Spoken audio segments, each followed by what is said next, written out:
Les noms animés sont soit féminins, soit masculins. Un sportif, une sportive. Pour former le féminin d'un nom, il suffit d'ajouter un E à la fin. Mon cousin, ma cousine. Un ami, une amie. Un candidat, une candidate. Un bourgeois, une bourgeoise. Les noms qui se terminent par E sont invariables. Ils changent seulement au niveau du déterminant. Un ou bien une. Un artiste, une artiste. Un camarade, une camarade. Mais il y a une exception. Des mots qui se terminent par E mais qui ont un féminin particulier. Prince, princesse. Comte, comtesse. Maître, maîtresse.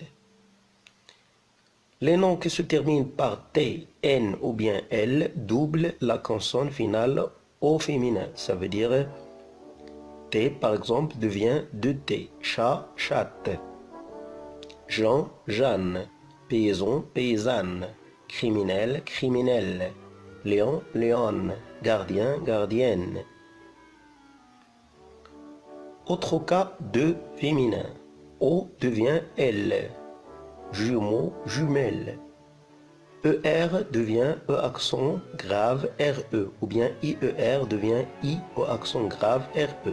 Par exemple, fermier, fermière. Boucher, bouchère. Heure devient euse, un chanteur, une chanteuse. F devient VE, un veuf, une veuve. OU devient ouse, un époux, une épouse. P devient VE, un loup, une louve.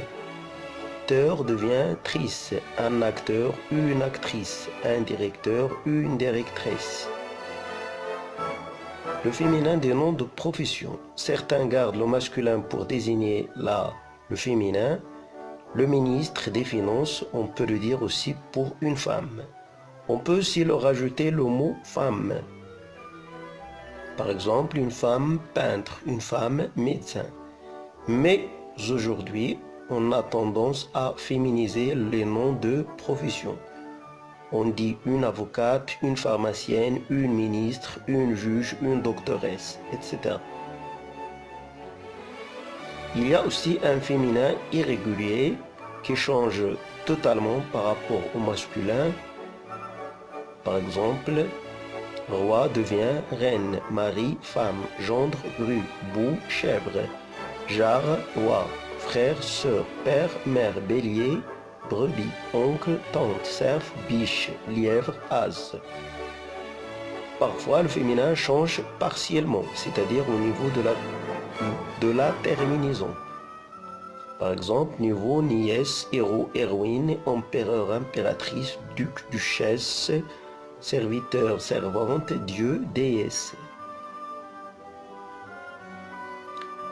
Des animaux qui n'ont pas de féminin particulier, ou bien de masculin, on leur ajoute le mot femelle pour le féminin ou bien le mot mâle pour le masculin. On peut dire un serpent femelle ou bien un serpent mâle. Une hirondelle mâle ou bien une hirondelle femelle.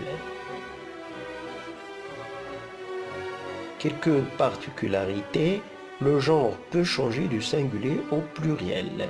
Un amour, il est masculin au singulier et les féminins au pluriel. Des amours cruels. Même chose pour un délice, des délices folles. Un orgue, de nouvelles orgues. Donc masculin au singulier, féminin au pluriel. Parfois on hésite entre les deux genres, ça veut dire qu'on peut employer les deux genres. Un bel après-midi, une belle après-midi. Le mot gens est masculin, mais regardez cette phrase, je connais de bonnes gens, de vieilles gens. Donc lorsque l'adjectif précède le mot gens, le mot gens devient, ou bien celui-ci devient féminin, même s'il est masculin. Par contre, si l'adjectif vient après, il reste masculin. Des gens polis. Toujours dans les particularités, le sens diffère du masculin au féminin. Lorsqu'on dit un manœuvre, on désigne un ouvrier. Lorsqu'on dit une manœuvre, on désigne un travail, une pratique, une ruse, etc. Un tour, faire un tour dans la ville, mais une tour, construire une tour ou bien la tour Eiffel. Des noms masculins désignent des femmes. Un mannequin, un laideron, un cordon bleu, ce sont des mots ou bien des noms masculins mais qui désignent des femmes. Par contre, des noms féminins désignent des hommes. Par exemple, une sentinelle, une vigie, une estafette, une clarinette, ce sont des noms féminins mais qui désignent des hommes.